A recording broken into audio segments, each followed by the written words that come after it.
Apa sih yang dimaksud dengan sakramen dalam gereja Katolik? Ada berapa sakramen dalam gereja Katolik? Oke, kita simak baik-baik penjelasannya.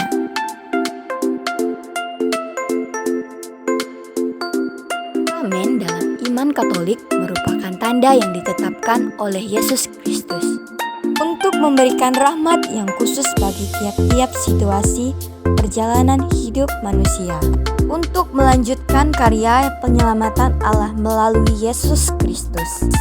Hal ini terdapat pada Injil Yohanes ayat 14 sampai dengan 18 yang menyatakan pemenuhan janji Kristus bahwa Ia tidak akan meninggalkan kita sebagaimana yatim piatu. Maka melalui sakramen Allah mengirimkan Roh Kudus-Nya untuk memberikan makna dan menguatkan kita. Oke, berikut ini 7 sakramen yang ada dalam gereja Katolik. Yang pertama adalah sakramen baptis. Sakramen baptis merupakan sakramen yang pertama kali umat Katolik terima sebelum sakramen-sakramen lainnya. Pada saat penerimaan sakramen baptis, kita dipercik air, kemudian dioles minyak serta diberikan kain putih dan lilin bernyala. Hal ini merupakan lambang bahwa kita telah dibersihkan dari dosa asal dan siap menjadi terang bagi sesama. Next, 2. Sakramen pengakuan dosa atau tobat. Setiap orang pernah berbuat dosa. Dosa dapat merusak hubungan dengan sesama manusia dan Tuhan sehingga membuat kita merasa tidak senang dan bahagia. Oleh karena itu, Bapa menganugerahkan kepada kita sakramen tobat atau pengakuan dosa. Oke, next. Yang ketiga, sakramen Ekaristi. Kristus mengasihi gerejanya tanpa batas dengan memberikan tubuh dan darahnya sendiri kepada setiap anggota keluarganya di dalam perjamuan Ekaristi. Ekaristi merupakan penyempurnaan dari perjamuan Prapaskah Perjanjian Lama yang ditandai dengan kurban anak domba yang membebaskan orang-orang Israel dari maut. Oke, next. Yang keempat adalah sakramen penguatan atau sakramen Krisma. Di dalam sakramen Krisma, umat gereja Katolik kepenuhan Roh Kudus yang menjadikan umat menjadi lebih dewasa secara rohani dan menjadikannya saksi-saksi Kristus yang memiliki tanggung jawab yang besar. Seperti halnya dengan sakramen baptis, sakramen Krisma hanya dapat diterima sekali seumur hidup bagi semua orang. Oke, next. Yang kelima adalah sakramen perkawinan.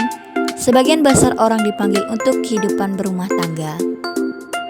Melalui sakramen perkawinan, Tuhan memberikan rahmat yang khusus kepada pasangan yang menikah untuk menghadapi bermacam tantangan yang mungkin akan timbul, terutama sehubungan dengan membesarkan anak-anak dan mendidiknya mereka untuk menjadi para pengikut Kristus yang sejati. Dalam sakramen perkawinan terdapat 3 pihak yang dilibatkan, yaitu mempelai pria, mempelai wanita, dan Allah sendiri. Ketika kedua mempelai menerima sakramen perkawinan, Tuhan berada di tengah-tengah mereka, menjadi saksi dan memberkati mereka. Yang keenam adalah sakramen tabisan atau imamat. Para imam merupakan orang yang dipanggil secara khusus oleh Tuhan Yesus untuk menjawab panggilan Tuhan tersebut, maka mereka harus mengikuti pendidikan di sekolah, seminar, menengah tinggi, serta menjalani masa orientasi di pastoran di tengah-tengah umat. Setelah menyelesaikan tahap pendidikan tersebut, maka mereka ditabiskan oleh uskup untuk menjadi seseorang imam. Pada saat ditabiskan, itulah mereka menerima sakramen imamat. Dengan mengucapkan janji untuk taat kepada pemimpin gereja Katolik, untuk hidup miskin dan selibah, yaitu tidak menikah. Oke, next. Yang ketujuh, sakramen pengurapan orang sakit.